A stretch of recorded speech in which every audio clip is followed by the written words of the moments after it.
Grip it and rip it. Welcome to Fort Dram and Goal. Today we're going to get closer to our roots, and as if we couldn't talk about Texas enough, we're going to chime in a little bit on the NBA. We're going to talk Christmas feast dinners. So, as we say, grab a glass, put the game on mute, and take a listen. Let's do this.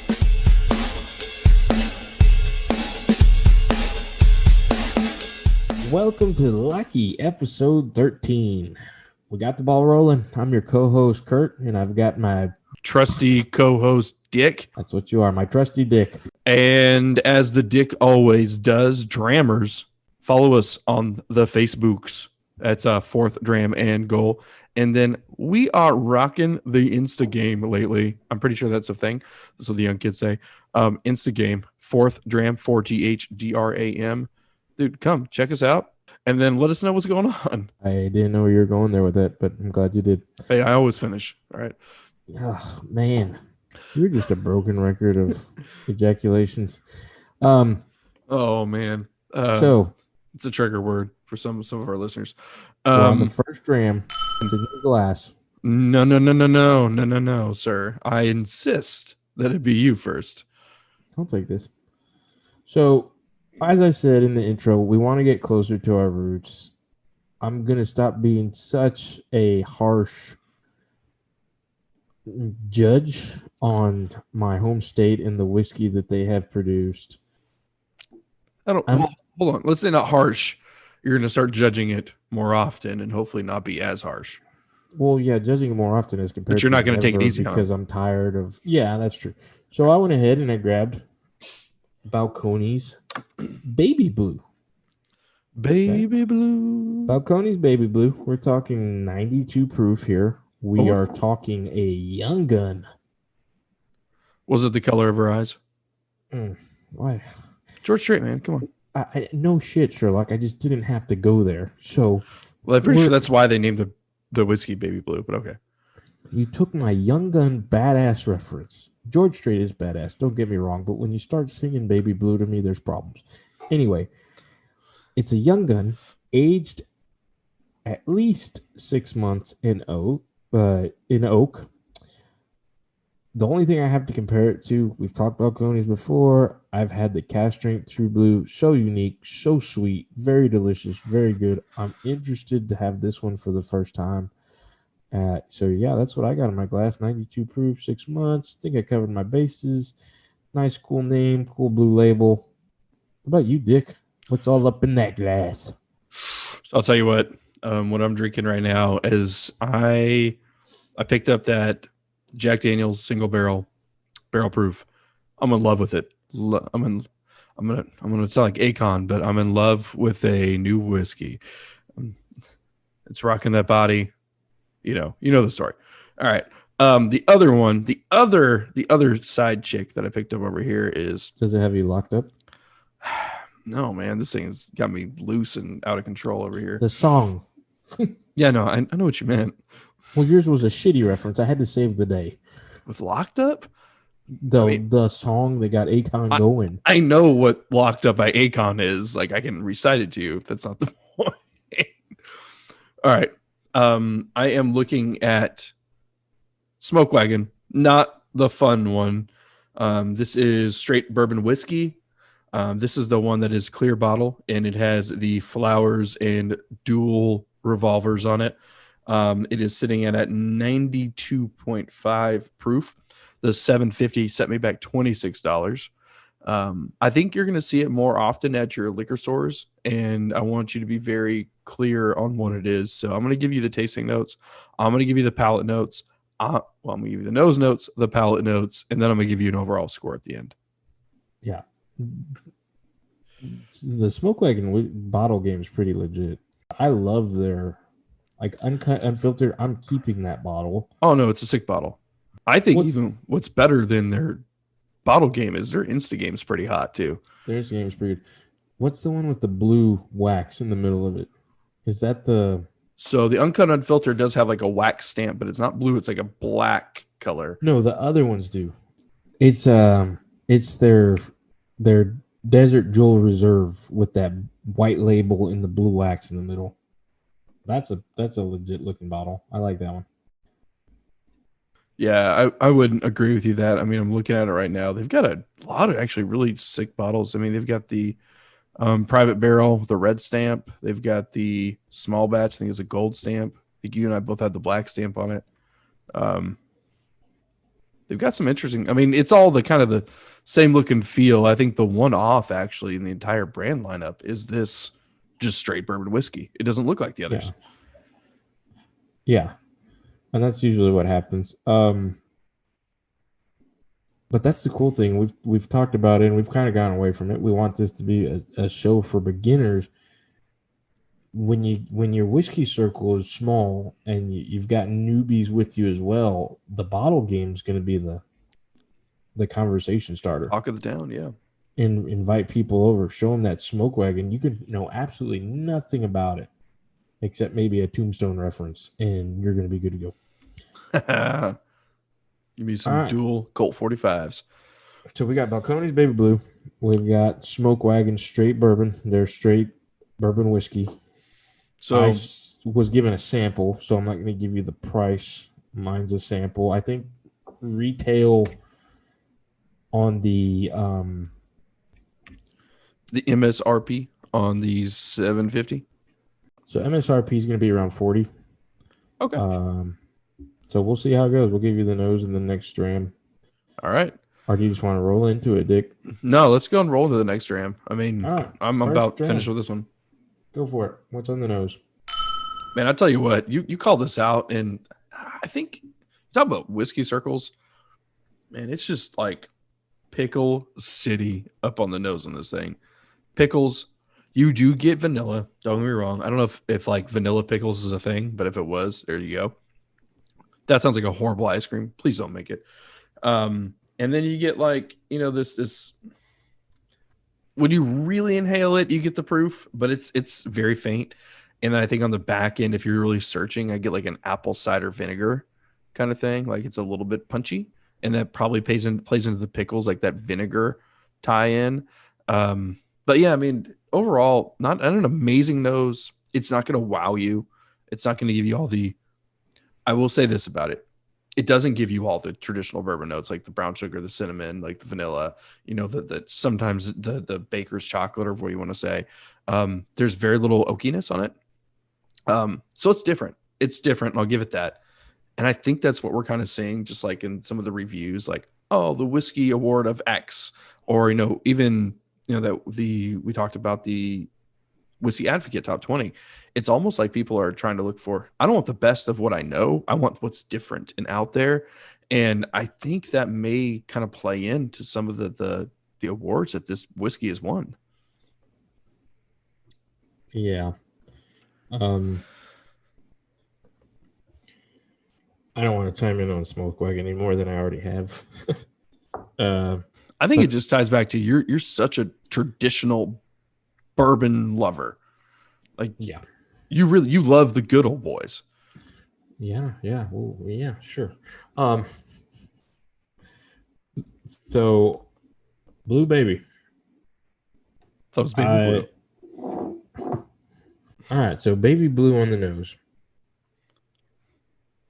Gosh, this is going to be rough. Like I said, I'm trying to give the home state a chance. I had True Blue castering. Now I compared the age differences. 6 months. Saw somewhere that the True Blue didn't have an age statement, but it had to have been between maybe 18 to 24 months. I forgot. I saw that maybe Breaking Bourbon. I saw that on. That one you couldn't taste, the youth on it. God, that sounds so bad. Fuck. No, but you're 100% right. Like we talked about, like young age bourbons, like that 4-year. And especially when you're talking about so high on the corn profile. But is this even considered a bourbon? No, it's not. It's a whiskey. It's a whiskey because it's literally. It's not age. It's not 4 to 6 years. A bourbon has to be 4 to 6 years. No. There are certain rules in Pause. 2 years. 2 years, white oak. is the bourbon.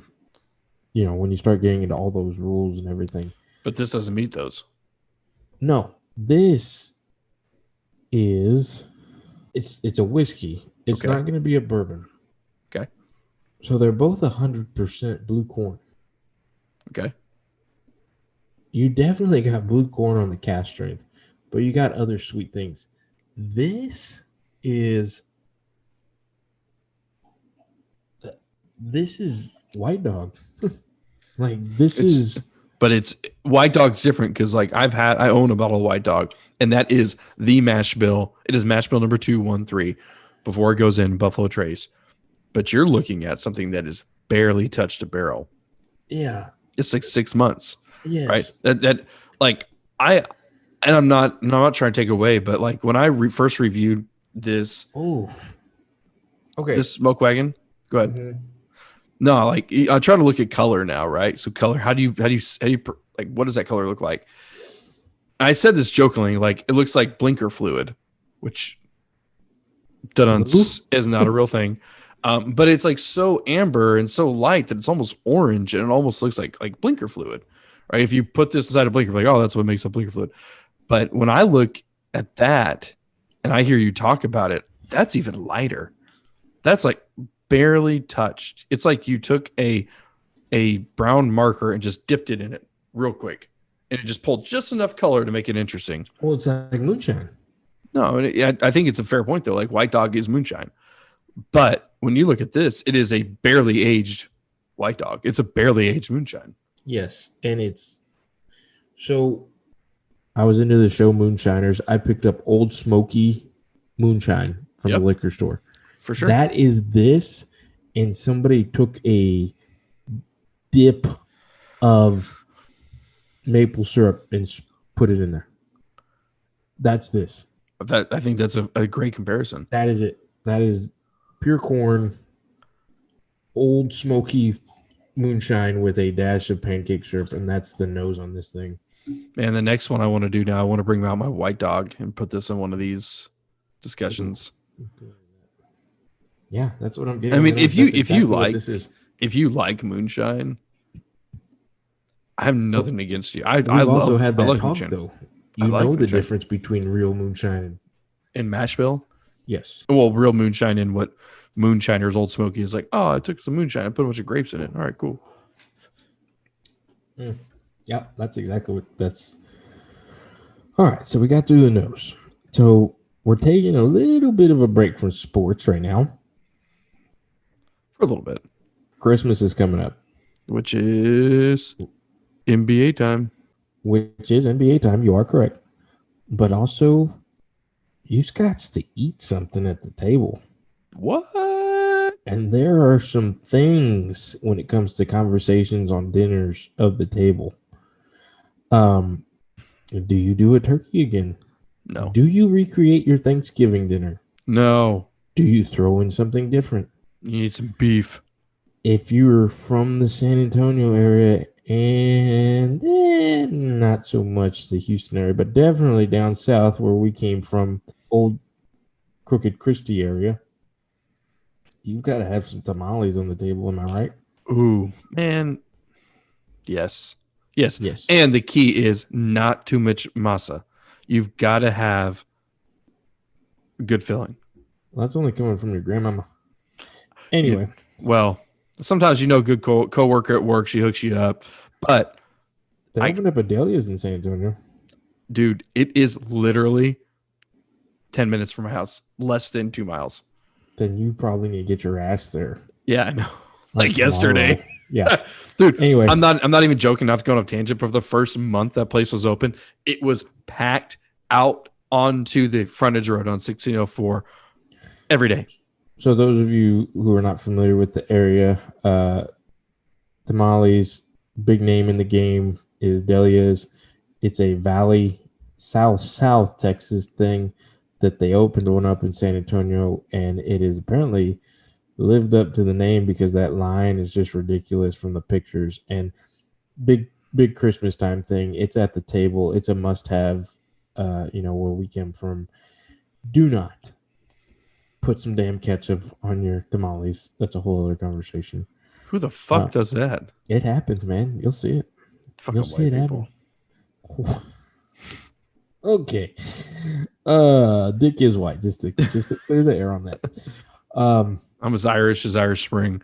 But manufactured.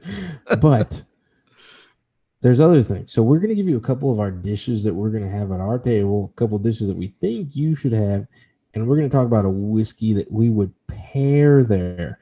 We also are gonna throw in a beer, possibly. Dick is the beer man, so he'll chime in on that. And he's giving me the face, but I'm gonna give him more credit. He deserves it. He's a All beer right. guy. Okay. All right. You got me. So I'm gonna start with the dish that I think is a Christmas must-have. I think you do turkey on Thanksgiving. I think you've got to go with the prime rib on Christmas. I mean, I was eating prime rib at like 4. I love prime rib. I think the one time you've bought me dinner at a Texas Roadhouse, we both got the prime rib. You know, that's one thing right there. You say that, and I want to do like the stereotypical. Did we just become best friends? Because I don't think that we've ever had this conversation. And my wife, who you know very well, had not had prime rib her entire life. And when my family brought it up to her, she was like, "Why would you eat prime rib on Christmas?" I was like, "What? Because What? It's amazing." My mom exposed me when I was 7 years old at Sir Galahad's in Excalibur at Las Vegas, and I've been in love since. Okay, so your introduction was a little bit different than mine. It was, but it was not always like that. Then it was rotisserie prime rib, but yes. Or Texas My Roadhouse. introduction was at a restaurant that had been in Corpus for maybe 70 years, possibly going out of business around the time. So Still good. Still very arguably good. better than mine. Back roads of Corpus, first time. Those usually don't go together in a sentence, but we're going to chime in. What do you got to drink? Well, first off, let me ask you this. Are you doing a prime rib for Christmas? Dude, I'm so glad you put this out there. And I thought you were putting this out there like a jab. But no, I'm fucking making a prime rib. So the last 4 or 5 years, I've done a brisket. I've done a brisket for Christmas dinner. And my in-laws have come in, but hold on. Because of COVID, not thanks to, but because of COVID, they're not able to make it. My wife and I said, let's go ahead and, let's stir it up a little bit. We are doing a prime rib, sir. Yeah. We got the rotisserie. I'm going to be picking it up from Costco. Probably spend like $100 on a freaking piece of meat when you look going Wagyu. No, I think we're gonna go prime. I don't know. I'm leaving it in my wife's hand. My thing is like a good prime rib really is not bad. So like I don't know. Yeah. I mean, now, are you a cover it with butter guy, or are you just gonna go salt pepper? So the way I know it is salt, pepper, but staves of garlic pushed into it. Mm-hmm. And that's the way I was raised. I've done the butter and thyme seasoning. It was so good, but I don't think that was I think, they say that there's so much fat in a prime rib already that you don't really gotta do the butter. Yeah. I'm gonna try the salt and pepper this year. I don't think the butter was. Oh yeah, well yeah, you gotta do a little garlic powder, salt, pepper, get it nice, a little crusty, and I'm gonna try that this year. That's nice. We did just become best friends. Hell yeah, dude! Like that makes me super happy. You just fucking make dinner, and then we could do that too. um, we tried to do a Friendsgiving, but we can do a Friends Christmas too. I hope everyone else doesn't get Dick Kurt about this, but we just had some bro love. Dick Kurt. Yes, I love it. So it's the first time I put our names together like that, and I don't know if that was intentional. That was the purpose. That was the whole point of it. I hope some people don't get Dick Kurt about this. But when we came up with these names in the first place, I did not put Dick Kurt together. You just killed the fucking riff. No, that just dicked it. All right, so what are you pairing that with? What whiskey's going with it, man? It's got to be something strong, man. Hell yeah. It's got to be something strong, and then you think sometimes you want something strong, and then maybe something light to mellow it out. But no, if I'm going prime rib, I'm going E.H. Taylor barrel proof. It's the top of the table. It deserves it. You need it. And I'm even gonna throw you a curveball here because you don't expect the beer talk from me. If I'm No, going beer, I'm going Shiner Bock Holiday Cheer. How's that feel? it feels festive. Feels festive. I don't think it feels wrong. If you're from Texas or even the borderland, I don't know. Shiner's kind of a national brand now, but if you never had Shiner Holiday Cheer, I think it's one of the best seasonal beers out there. I'm not a big fan of their Oktoberfest. Prickly Pear, though, is also one of my favorite. So I'm going to go a little bit different than you. Not to say starkly different, though. I'm going to do taste dark, earthy, back homeness. What you think about like beef, right? I'm going to do Lagavulin. Now, I'm not going to do 16 because I think Lagavulin 16 is the bee's knees, the cat's meow, the perfect everything. I'm going to do the 11, the Nick Offerman edition, simply because Nick Offerman says, give me all of your egg and bacon, not just I want eggs and bacon. He wants all the eggs and bacon. Nick Offerman is a god. I'm talking specific about his Parks and Recs character. The beer here, if you like, I'm getting the eyes. I'm getting the eyes right now as I dick it up. The beer, though, you've got to go stout, and I'm going to do more importantly an imperial stout here because you've got to have something that is strong, punchy, can carry taste even through the prime rib esque-ness that you're going to be eating. I'm going to go with North Coast Brewery, which is in Northern California. They have a beer called Old Rasputin, and it's amazing. It's about 12%, about 13, $14 for a 4-pack, and it'll knock you on your ass. That is one of my favorite beers. So if you do know what Old Rasputin is, cheers to you. I knew you would dick that up. I knew I can count on you for the craft beer stuff. I knew you were just So as soon as I texted you the topic, I knew you were doing backflips.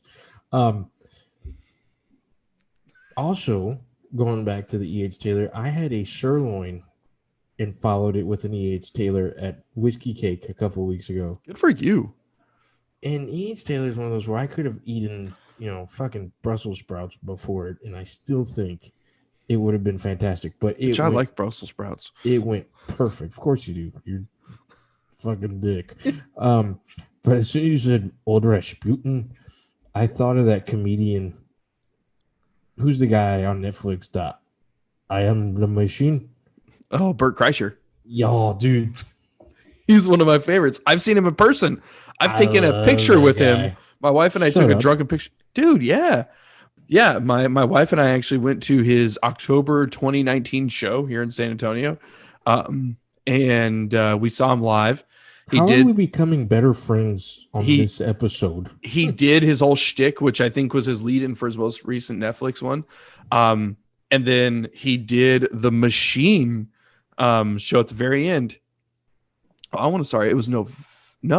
It was October, and he was like, yeah, we're gonna be at this bar afterwards, and my wife and I were like, okay, cool. Went had a couple drinks, and we were following his Insta. Didn't pop up. We're like, where is this guy? And I know we're gonna rabbit hole here. You have to hear this. And so we leave the bar, and we were some friends, and they had left. They got an Uber back, and my wife were like, nah, we're gonna go shitty. Why not? Because that's what we do when you don't have kids. We start walking down the street, and we're with this couple, or walking with this couple, and they're in front of us, and they kind of like stop and hesitate, and this guy walks by us, and he's wearing a San Antonio missions hat, but it's the Flying Chanclas edition, and he's smoking a cigar, and I look at my wife, I'm like, is that Bert? She goes, no, it's not Bert. I'm like, no, it's Bert. He's done he- a podcast with that hat on. He starts walking towards, I was like, Bert. And he was like, hey man. And he like lifts his hat a little bit. And I was like, you're Brett Kreischer. And he's like, yeah. I was like, dude, oh my God, we just saw your show. We were following you on Instagram. Like, hey, where are you going to drink, man? We're going to follow you. He's like, actually, man, like we actually do this thing called, me and Tom Segura and a few other of our buddies, we do this thing called Sober October. And we actually we don't drink or do Joe drugs. Rogan. Exactly. the entire time. I was like, so you're not drinking? He's like, no, man, just smoke a cigar, just walking around town. I was like, well, can we get a picture with you? And he was like, yeah, sure. And so we take a picture with him, right? We take a selfie, and he was super cool. And my wife is drunk at this point, and she's like, and I was like, all right, man, great to see you. And my wife's like, where are you going next? He's, I don't know. She's like, well, can we follow you? No, like, and I look at her, he's like, no. And I was like, why the fuck would you ask him that? That is no, we can't go with him. It is awesome. So my wife, if you know my that is so wife. Your wife. Great time. I just don't know why we've never had this story exchange. Oh, dude, I'll text you the picture. Like it's better to do so on our live podcast. That's awesome. It was one of the better experiences of our outing career. I am a machine. That's awesome. That is so awesome. Cool. Yeah, bitch. Well, this is Russia. We went down that rabbit hole. So yeah, as soon as you said old Rasputin, have you seen his cabin show on Netflix? Yeah, dude, that is legit. And I did not need to see his balls a little bit more times than you want to, but other than that, I saw it precisely 3 times more than I wanted to, and I think total that's 4 in the show. All right, so moving on, dude. That's awesome. I did not know that. That's a live that's live podcasting. Didn't even know that. So let's say you do the typical, because I've heard it. You just mimic the Thanksgiving dinner, which is there's nothing wrong. Just like so many National Lampoon's Family Christmas. I mean, have we done this? What's your favorite side on Thanksgiving? So mine is completely off the reservations. Actually controversial in my household. Dude, just give me some good turkey. And all I want, I'm not a fancy man.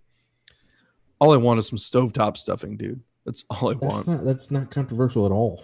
Well, it's controversial in my household. Does it go in the turkey or on a side dish? No, I just want some stovetop 5-minute stuffing. My mom insists on making this massive stuffing dish, which is good. Oh, and then got oyster dressing. Oh, my mom makes regular stuffing. This oyster dressing, which I don't get. My mom knows that. But I was like, I just want some simple stuffing. And for years, it was not even considered. We had stuffing all the time. My wife and I got married the first time we hosted, or we didn't host. We had Thanksgiving because I had to work.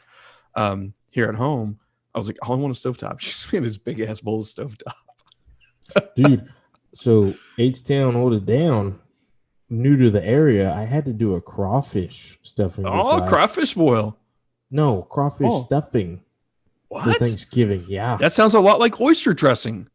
Like, is it stuffing or dressing, if you want to call it that, but with like crawfish in it? I don't call it dressing, but yes, that's what it is. My grandma's from Alabama, dude. And that's what they call it down there. Got it. Anyway, good. So before we get done, turkey. Some people just repeat it. If Put you that have shit on to, repeat. I will not be repeating turkey. I will not either. I have been to Thanksgiving dinners. Christmas Eve. I've been to Christmas dinners where there's Thanksgiving. What are you drinking with it? So I'm going to be doing a turkey on Christmas Eve, a smoked turkey. Not Christmas Eve. I'm going to be drinking some Buffalo Trace while I do it. And the only reason why, this is a stretch, but buffaloes remind me of our forefathers and our great Native American ties. And Buffalo, man. I mean, how can you not say it? And so I just, for some reason in my head, I tie Buffalo to Thanksgiving. So Buffalo Trace. Can't get much more American than the Can't get any more dickish than Buffalo, that. but I'm totally going to shit all over it. No, I'm not going to shit on it. I've got to ask you. The Cleveland Indians. Oh, great call. What are you thinking? So I have to verify a couple facts with you. They are changing their name. We both know that. They have not announced what name it's going to go to. No. Do you think it's going to be the Cleveland Baseball Club? I hope not. I'm so disappointed. I would hope not, because they have so many options available, as the Washington football team did. But Red Tails. Red Tails. If you're listening to this, Red Tails, Dan Snyder. Red Tails, Red Wolves. Something. As I said, what are you thinking? I was not talking about the baseball team.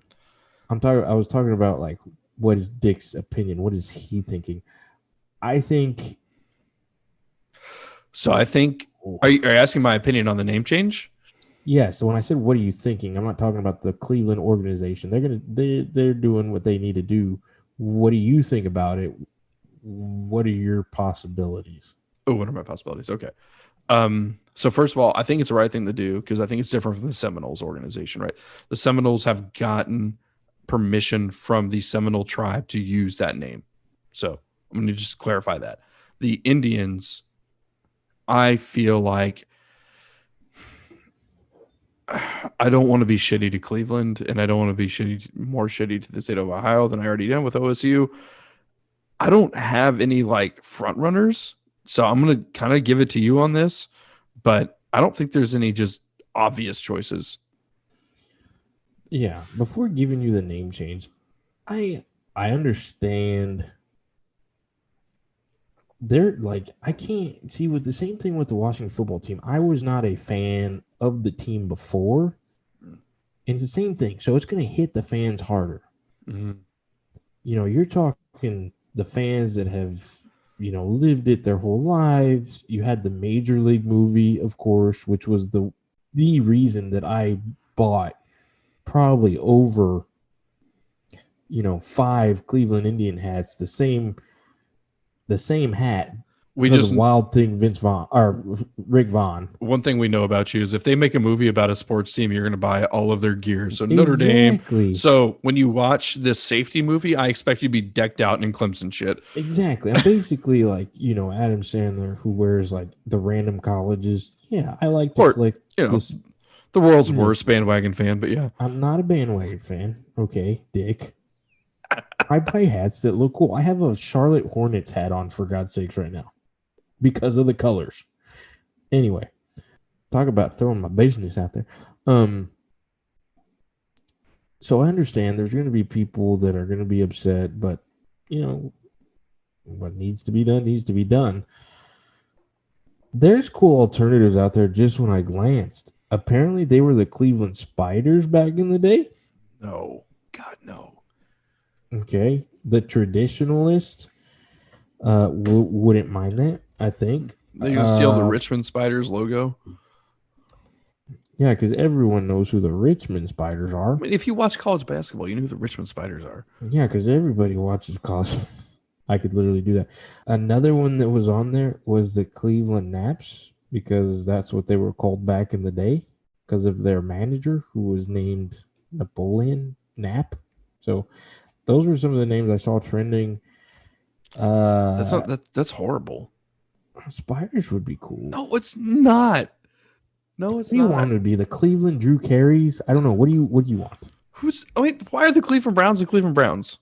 Because of the owner. Okay, so all right, so then we're just gonna say all Cleveland teams are gonna be named shitty names because of someone that owned or managed them. All right, there's your brand.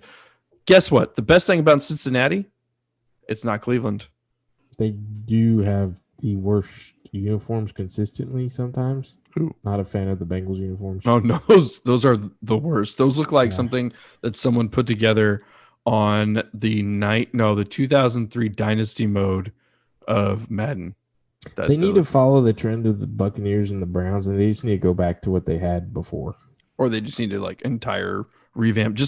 You're talking about when they actually had the tiger on the side, like the Bengal on the side. Yeah, the black, Peter Warwick, Yeah. That would be cool. Anyway, back to the dishes. I had to ask you about that because that's 100. I don't know, man. Like I have no insight or no opinion on what it should be. I get why they need to change. I am a fan of the Indians logo. I am. I like the brand because of Major League. It's gonna be weird for it to be gone because you think about our kids or our kids in 40 years, they're gonna watch the movie Major League and go, yeah, sure. Was this like the Washington Sentinels? Like, was this not a real team? Well, and it was the same thing with the Washington football team. They should just change their name to the Sentinels. They have a lot. They need to do something. If they have a lot of options. Washington football team, the jokes are never going to end. The whole you lost to a team with no name or WTF. Yes, the colors though, that was important. The burgundy, the yellow, it was sharp. I always liked that. I'm glad they kept it. They just need a cool nickname to go with it. This is the difference though, but I think between the Washington situation, the Cleveland situation, is I see multiple possibilities for Washington has stuff just falling at their feet Red Tails, Red Wolves, Sentinels. Cleveland, you named two options that I just like, Like there's not like, yeah, that could definitely be it to me at least. The Cleveland Rocks. I saw that one floating around. Drew Carey Show, Cleveland Rocks theme song. Why not like the Cleveland rusted out bridge or the Cleveland steel town that isn't in anymore?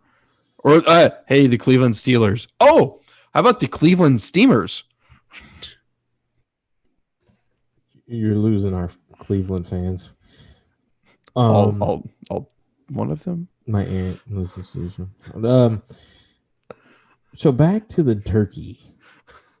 I'm going to get real creative here. Sure. I'm drinking Wild Turkey 101. No. You actually stepped it up to the 101 and get off the base? Yes. Oh, damn. Prime you rib. Must have a hard Christmas. Darker meat. Prime rib. Higher proof. Prime turkey. rib. Lighter meat. I'm going to reel it back. 101. And it's fucking mean turkey. Not that hard to figure out. Okay. Well, you asked me for my beer guy thing on this. I'm going to keep it light. I think Buffalo Trace is a 90 proof, right? 92, 90 proof. So I think it's the same theme as your Wild Turkey 101, even more like Wild Turkey. I'm going to actually go IPA on this one. So I think when you talk beers and wines, like it's got to play the meat a little bit. I'm going to go Carbach Rodeo Clown IPA. A nice solid 9.5% ABV. H-Town represent on there. H-Town, hold down. You will Carbach never got tell some me. good stuff. Dude, Carbach's got amazing stuff. And I tell you what, you want a good buzz, you like an IPA, go for that Rodeo Clown. Don't stop. And I have a bar named the Armadillo. Do not stop at the Hopadillo. Go to the Rodeo Clown. Hopadillo's pretty good too. Double or nothing. All right, so we're gonna go. You haven't asked me what my favorite side is. What is your favorite side? That's how you're gonna ask. All right, so I feel like I've kind of taken the cake with the prime rib lay down. I mean, I feel like that was kind of epic. Let's move into a little bit of dessert because you kind of called it out. Do you play over Thanksgiving again? Do you roll out the classics? That's not my household, but I'm gonna go and just play the crowd here. Sweet potatoes, sweet potatoes, sweet potatoes. In my household, that is a dessert, but not in every household. So that's a bridge. What are you eating with sweet potatoes? And how do you make them? I don't. Oh, sweet fair potatoes enough. is always the item that I've gone to a family member's house, and that's always the So gross. If they're serving, that's the just give me a little. And give me more marshmallow than actual. And that's potatoes. why Kurt is Kurt, because Dick goes, I don't want any of that. Yeah. Don't give me that shit. But you did call it out. You expect marshmallows baked on top, right? Oh, absolutely. And see, I think I got jaded, man. Because I doesn't. I got jaded, and yams and sweet potatoes were the same thing to me.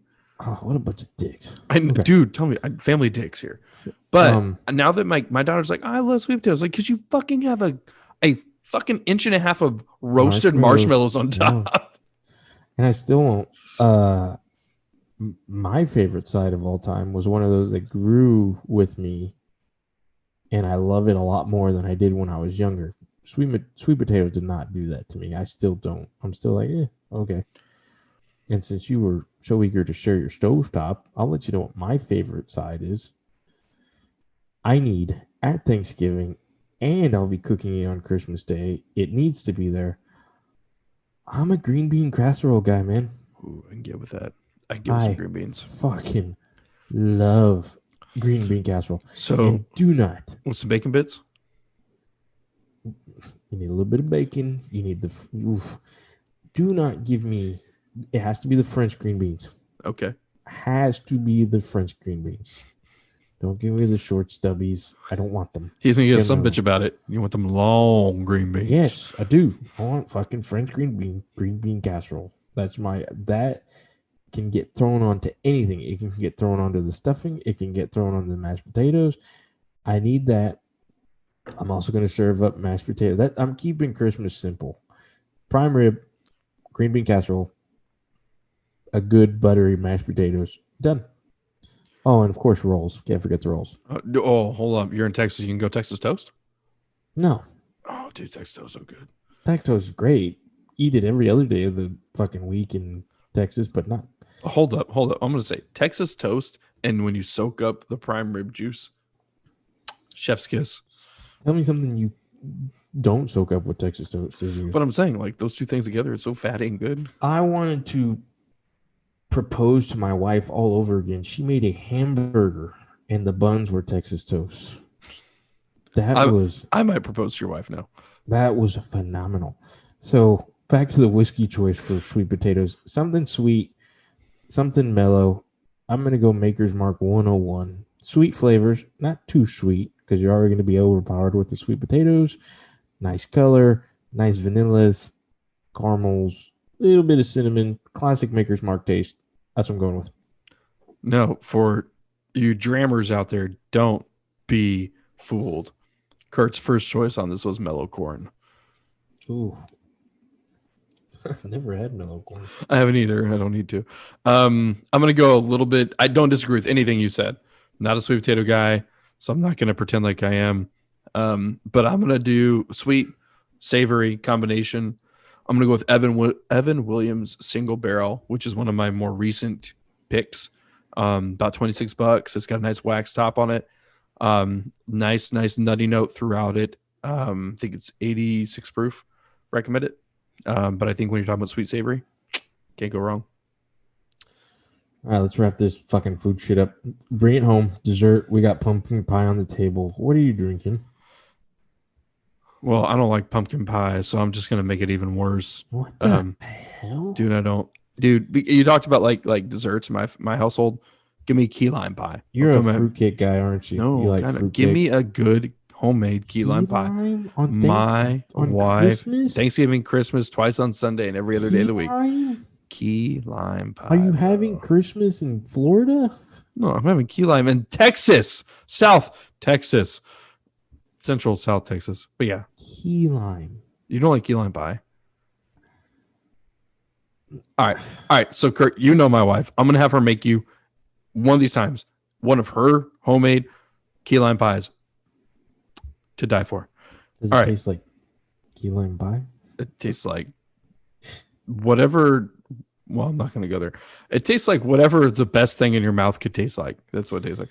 All right. But to double down on the pumpkin pie. There's pumpkin, there's apple, there's cranberry, there's. Oh, I love apple pie with There's pecan. There's pecan with I don't chocolate on the bottom. I don't like pecan pie. I love apple pie, but it's pecan. It's pecan. It's fucking pecan. No, we just became unbest friends again. All right. You can bet your ass it's pecan. You can pecan your ass back home too. I don't care. Anyway. All right. It's so key lime. Dick's pairing of pumpkin pie is screwball peanut butter whiskey. That's a phone it in job right there. What about you, Kurt?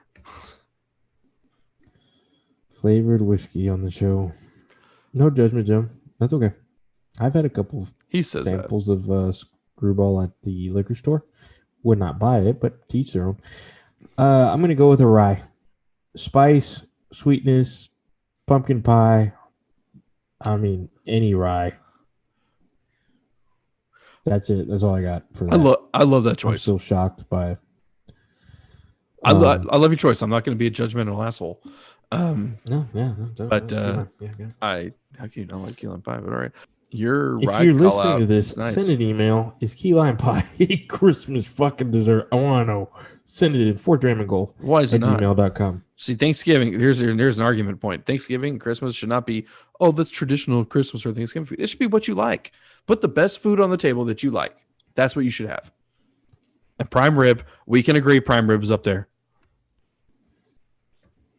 I'm sorry. I'm thinking of like the back end of like the pie rack at Luby's. Like there's that one key lime pie in the back. It's not the same, dude. Moving on. Someone spends Let's too talk much a little. time abandoning a Luby's after church on Sunday. Jesus. Let's talk a Like little traumatic experiences over here. NBA talk. I want to say it. I want to say it. I want to say it. Okay, Can I say the can I say the word? Sure. Super contract. Super duper contract. Like he just made more money that we both make. I mean, speak for Now. yourself. Ooh, rich boy. Now. Uh-oh. But I mean, in comparison though, right? Was we Now. talk two Like every time I'm saying this, he's making more money than we we made a within an year. hour. Yes. So 250 million, right? Or in change over 5 years. Is that what it is? It's a lot. Which is insane though, because you even look at, I mean, it's the biggest supermax contract. But you remember when like A-Rod got signed for was like 10 years, $100 million or something like that. And then, we talk about Pat Mahomes. He just got what? How many years? Half a billion? It was like 10? 10. 10. So that comes out to what? 50 million Biggest a year. contract in sports. 50 million a year. Yeah. I mean, Giannis is bigger. Okay. It's a lot of money. I get that. But it's Milwaukee. Buck? I know. That's what I'm saying. Like Buck for life. I'll be Milwaukee. You said I will be A-Rod. I will be a well. That was a Rangers contract, but I will live in a dumpster for 250 or 50 million a year. Like I don't know. I'll do anything for. I will. We talked about how much it will take to let Mike Tyson punch you out or knock you out in the ring. Mm-hmm. 250 over 5. That's my new answer. I respect his loyalty. I do too. I respect his game. Feel like you're talking about I hate to say it, you're talking about maybe Barkley and Phoenix. They did go to the finals. You're talking Ewing and no, you're right. He's putting loyalty and money over rings. Yeah. And you don't know who's going to be that Warriors team that gets put together. Thompson, Draymond Green, Steph Curry. It wasn't like badass free agents joining together and winning a championship. You don't know who's going to do that. But he's carrying that team at Milwaukee 24. Jumping the super teams right now. I mean, unless he becomes like two people in one. I don't either. You don't know who's gonna go to Milwaukee and join him. You're talking about the city. You're talking about is it attractive to young, free agents? I don't know. Good for him though. He's rich as hell. I just hope that he's not. No, I can't even say that. I don't want Milwaukee to win a ring. That would be boring, I guess. I don't know. As boring as Cleveland winning ring. So no, Cleveland had the whole haven't won one in 50 years. That was exciting. LeBron coming back. When did Milwaukee win their last one? Oh, it was in 1976. I'm not talking about an ABA. I'm talking about an NBA. I totally pulled that out of my ass right now, and I'm gonna look because I'm pretty sure they won one with Lou Alcindor. And I'm looking this up, and I'm so fucking badass. What did I say? Did I say 71 or 72? 76. Damn it. It was 71. They won one with Lou Alcindor. So that was the last time they've won. Okay. One. Only time they've won one. Yeah, I guess that was a long ass time ago. But it's gonna be tough. But only 50 plus years. He's gonna be. Is he gonna be the number 3 or 4 team every year? That's what he's constantly competing for. Year? They were one team last year, but I just didn't see them being the dude. You have to put an asterisk next to last year. You have to. No, I think even if it was a normal year, they would have been the number 1 team because they would have won enough games during the regular season. But when you've got to play a team like they ended up losing to the Heat, I mean, it happens. Tell you who they're not going to lose to. Don't say it. The Rockets in the finals. We've already had enough Harden talk. But let's talk about some other drama queens. Stephen A. said it's best. Oh, that was getting deep. You don't want media attention. You don't like the media. You're kind of going, I don't like fishing, but I'm going to go to Bass Pro Shop. I mean, holy shit, you're in New York. What do you want them to do? You're not playing in Milwaukee. I mean, he's in the media capital of the world and he's already complaining. But then he kind of backtracked a little bit. I mean, Kyrie, just can you let some happiness start first? Can you see how Katie and you do? You know, I don't know. Because see, look, they're already talking about Kyrie and his drama. Kyrie's Kyrie. I mean, he said that thing. I finally have somebody who can that I trust hitting a game winner or something like that. That was such a obvious like spite thing towards LeBron James. But well, it's not even just a spite thing. I mean, it's like LeBron's hit him how many game winners? I mean, that and it's another. Oh, LeBron's winning a championship while I'm.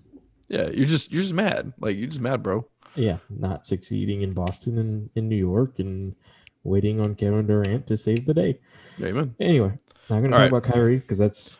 Well, let's get to our third dram, man. Okay. We had a couple things else on the docket, but I think let's get there. Yeah. So totally agree. We totally killed sides on Thanksgiving. I mean, I really think that Martha Stewart and Julia Childs Ghost should take and write a book from us. And Snoop Dogg, wherever you are, you need to do the audio book of it. So appreciate y'all. Julia Childs is dead, right? Yes. So okay. What's on the palate of your glass? So palate tasting notes. You want me to hit this first? Yeah. What is on the palate of Smoke Wagon Straight Bourbon Whiskey? All right. So what I can remember of it. And there it is. Yep. Mm-hmm. It's very young. It's very bitey, very oaky. There's some baker's chocolate bitterness there. The only sweet scents I get are like vanilla, a little bit of like pine cones. I think the one most controversial thing I'll probably say here, and Kurt has the pleasure of already seeing this, but like when you literally let it coat your mouth and let it sit there and just sit and disseminate, right? I get uncooked collard greens, like bitterness. And I don't know why I went there, but I was tasting. I looked at my wife. I was like, what? Like, is an uncooked green? And she's like, collard greens? I was like, that's exactly what it is. So, uncooked collard greens. Yeah, you can put uncooked collard greens in a lineup, and I'm not going to be able to tell you what that is. So that's a first for me, buddy. My wife's been practicing with collard greens lately, and I've tasted the uncooked ones, so maybe that's why. Okay, yeah, because that's a habit you pick up every day. I'm just going to start. Yeah, trying to get more southern. I dabbled in a. I went through a kumquat phase. It happens. Oof, dude. We've had this talk before. Is it ethanol? Is it corn? Is it corn? Is it ethanol? Ethanol is made from corn. That's all there is on this. I can imagine it smells like a white dog. All there is on this. There's no berries. There's no. Like no sweetness. Or is it uncooked? It's okay. tart. So does the nose smell like what I would say corn? Like it's uncooked corn. It's just like raw corn, like dusty corn. Yes, dusty. I would put it. That's a good point. Dusty on the nose with that dash of syrup, but you don't even get the syrup on the taste. Yeah, so it's literally white dog. Just you get a few amber color palettes in there. Oh, yeah, that's all it is. There's not much to say on that one. All right. So let's go ahead and talk about what we do want to drink. So I think you and I are both probably hitting one right now. We're maybe not huge fans of. I'm guessing, But I want to understand from you, Kurt, like, what are you eyeing on the shelf right now? What are you craving?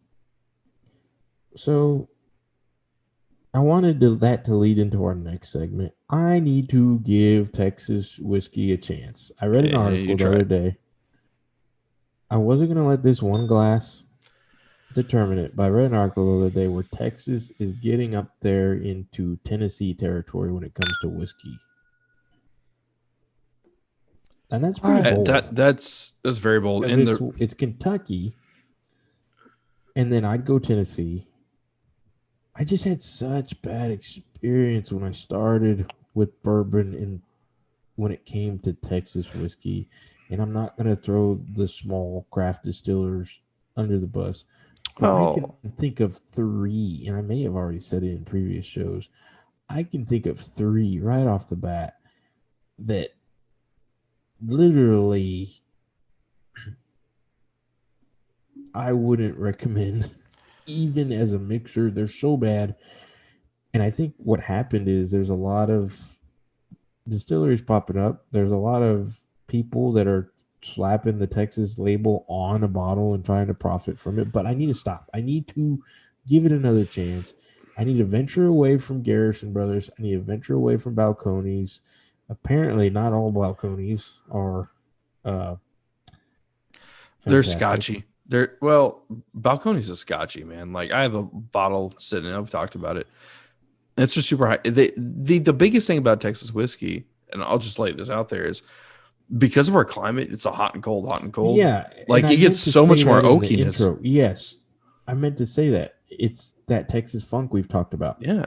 It gets the Texas funk because you're talking about high heat. So you're talking about High heat, so but colds too. the purpose of that is to get it to soak into the wood more and soak in, come out, soak in, come out, which you talk about the other states, you talk about Kentucky, the climate It's is cold. getting I'm really pulling a dick here and getting nerdy. It gets cold, so the whole into the wood, out of the wood takes a lot longer than in a place like Texas with the heat. But you can taste the Texas funk, and I had it on your iron root the other day. Hmm. You taste it, but I need to give it more of a chance. There's several that I do want to try. I had a sample of the Still Austin. I texted you. Very good, young but very good. I want to buy a bottle for the price. I ended up grabbing something else that day. I almost Ghost picked one Hill. up yesterday. Yeah, I want to try that one. Ghost Hill, Texas has a line that some people have, sent me texts about. I'd like to try, and then Jimmy's, Tyler, Texas.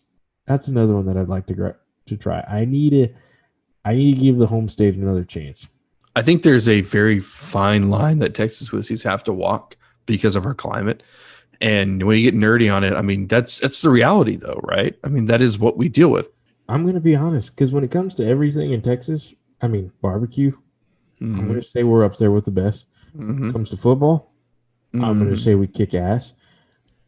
I'm not gonna brag on Texas whiskey just yet. I want to, so I need to try these others that are out there. So I think that we have to give a little bit of credit because if you look at Tennessee and Kentucky, they've been doing it forever, true. right? And a lot of the guys you see in Texas, they're either doing one or two things. They're either creating a vodka line and trying to change their brand 4 6 years after, or they're starting some stuff and they're buying MGP and probably not the super high end MGP, bottling that as themselves, and then their first batches aren't coming to fruition 4 to 6 years after they tried their first batch, right? Yeah, So I think there is a runway to give them. I think you talk about Garrison Brothers. I have no qualms with Garrison Brothers. Every Garrison Brothers I've ever had is amazing. Balcones is hit and miss. I don't hate their stuff. I don't love it. But then you get into like the Rebecca Creeks, right? So like Rebecca Creek can be good. Like it is what it is. It's more aligned with like a Canadian whiskey, in my opinion. It's not super proofy. Um, but there is an affinity here within the great state of Texas for Texas-based whiskey. So you can slap TX whiskey on something and it'll yeah. sell. 1833 sells, right? There are homegrown brands that not necessarily are Texas distilled in aged whiskeys Rebecca that Creek's growing, definitely growing. for sure. I mean, there's even there's a couple I'm missing up on the 281 pipeline. Really, there's creating a little Texas triangle right there. I Um, tried Texas Ranger. no, well, you know what? I actually went to a whiskey tasting last year with my buddy, and at the Whitty Museum here in San Antonio, and they had Nika there. They actually had Ranger Creek, and I met the wife of the owner of Ranger Creek, and he's like he's 36 and whatever it is, and they make a lot of beer too. So I have to give them some credit, but Ranger Creek's a smaller bottle, right? it is, yeah. It That's looks, the one that you get. Yeah, yeah, it's that it's like 375. that's not the one I'm talking about. I've had that one. That one's decent. But I think that there's some good opportunity there. They just don't have the. It's growing. It's It's growing. growing. They don't have like the years of experience behind them. But Yeah. I digress. But the point is, talk about Still Austin. I've had Still Austin at their distillery on my 30th birthday, and I only had it like in a drink though. I didn't have it straight. Not that I can remember. It was a long day. But I saw their bottle and I was like, I should pick it up. It's like what, 30, $40, something like that. I just don't know. Like I'm really hesitant, just like yourself, to dip my toe back in because I feel like there is a fine line between over aging something like you do in, like, let's say in Tennessee, you'd age something 6 years. All right. And that's a bourbon. In Texas, because of our hot and cold and the environment, it's almost like you need to find that perfect percentage of, if they do it in Tennessee for 6, we need to do it in Texas for 3.5. You know what I mean? Like you almost get more aging just from the natural weather climate. Yeah. So anyway, whiskey nerd shit. Sorry, guys. We can talk about the limestone in the water in Kentucky, but we're not going to. Ooh, What are you Mason. eyeing? What are you eyeing, Dick? Yeah, sorry, man. So the couple things I'm eyeing here are Old Forester single barrel strength. That's a blue label. Old Forester single barrel strength. That's a blue label right there. And then the other one I already talked about, Jack Daniel's single barrel proof rye. Yeah. Keep it simple. I like it. You didn't have to go through a whole history lesson like me. Well, dude, that's my MO. All right, so Kurt, I think we probably, yeah, I think we need to move on. Let's go and get to the fourth dram, man. I want to know, how are you rating this? Fuck. It was not a good start to my trend of trying out the home state again. Just there wasn't much there other than a white dog taste. I don't want to. I'll say C minus, and that's because I got the sample. The bottle retail I think is like in the 45 range. Absolutely not. Would not pay that. I'm gonna keep trucking on the Texas Trail and try something else next. But Baby Blue is not where it's at for me. It wasn't the color of her eyes. No. What you got on the smoke wagon? So I went a little deeper on this. I mean, I kind of pre-reviewed these. It's kind of how I have to do these and just reaffirm them as we record. But it's kind of a C plus across the board. The nose C plus, the palate C plus, and then overall it's just C plus, man. There's nothing that makes this a bad whiskey. There's nothing that says for $26 you're going to be disappointed in what you bought. That's about MSRP on this, but I'm very, very intrigued to see what we talk about this as distilleries mature, what Smoke Wagon brings to the table in 2 to 4 years. I don't know if it'll be as good. This is MGP juice. I don't think it's bad. I don't think it's the best. If I was to say buy it or not, I would say not. Instead, go get yourself 2 bottles of one of my favorites, EWBIB. You need some Evan Williams Bib, little white label, 100 proof, pure cinnamon, amazing goodness, and just enjoy the classics that is bourbon. That is one of Kurt's favorites. Kurt has a hard time breaking out of the mold And I think that's what he's forcing himself to do right now, which I can appreciate. But this is not one to do it on. Yeah, we'll have some good ones. We'll have some not so good ones. You'll find that out as you go along on your bourbon journey. All right. So we totally talked Christmas dinner on you guys. Threw out some suggestions. Kurt wanted a riff. For the record, Kurt wanted a riff, and we riffed. We riffed, and we became better riffed friends, hard. Apparently. We talked a little bit of NBA. We will I'll let Dick go into the social media. Yeah, so thanks, Kurt, for kind of closing us out there. Drammers, if you're with us still, thank you. We really appreciate you being here. Don't forget to follow us on the socials. We got the Facebook, 4th Dram and Goal. We got the Insta, 4th Dram. It's 4THDRAM.